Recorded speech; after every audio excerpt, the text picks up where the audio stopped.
Assalamualaikum warahmatullahi wabarakatuh. Perkenalkan, nama saya Ahmad Farel Zaki dari kelas 11 Otomasi 1. Di sini saya akan menjelaskan tentang analisa SWOT project. Analisa SWOT project terdiri dari pertama, pendahuluan. Tujuan analisis SWOT digunakan untuk mengidentifikasi faktor internal dan eksternal yang memengaruhi keberhasilan proyek. Terus, manfaat analisis SWOT. Analisis ini membantu dalam memahami posisi proyek, mengidentifikasi peluang, dan meminimalkan resiko. Identifikasi kekuatan atau strength, yaitu seperti tim berpengalaman. Proyek ini didukung oleh tim profesional dengan keahlian dan pengalaman yang relevan. Lalu sumber daya memadai.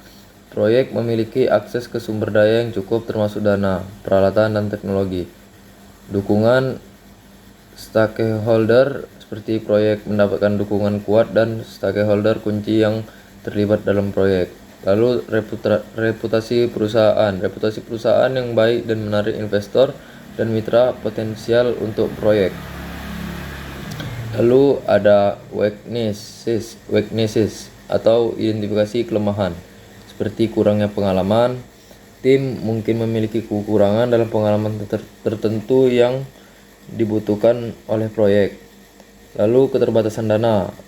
Keterbatasan dana dapat menghambat progres dan implementasi proyek. Lalu kurangnya komunikasi internal dan eksternal yang lemah dapat menimbulkan kesalahpahaman dan hambatan.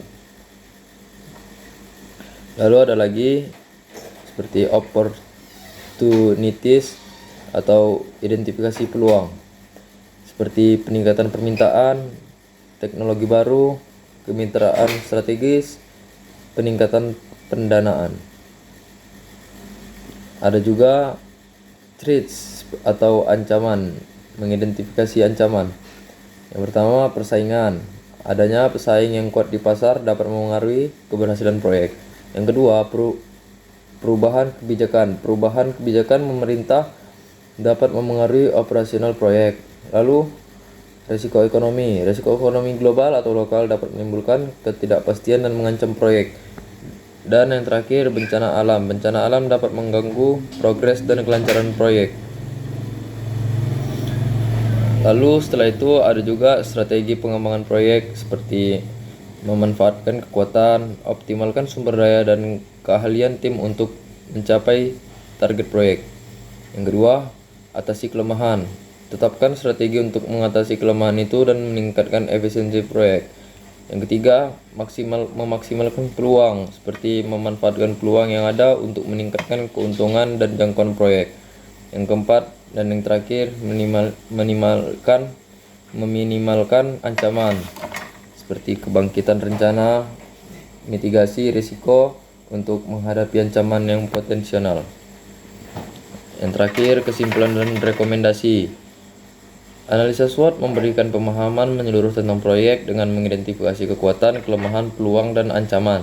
Kita dapat mengembangkan strategi yang tepat untuk memaksimalkan potensi keberhasilan. Sekian dari saya. Assalamualaikum warahmatullahi wabarakatuh.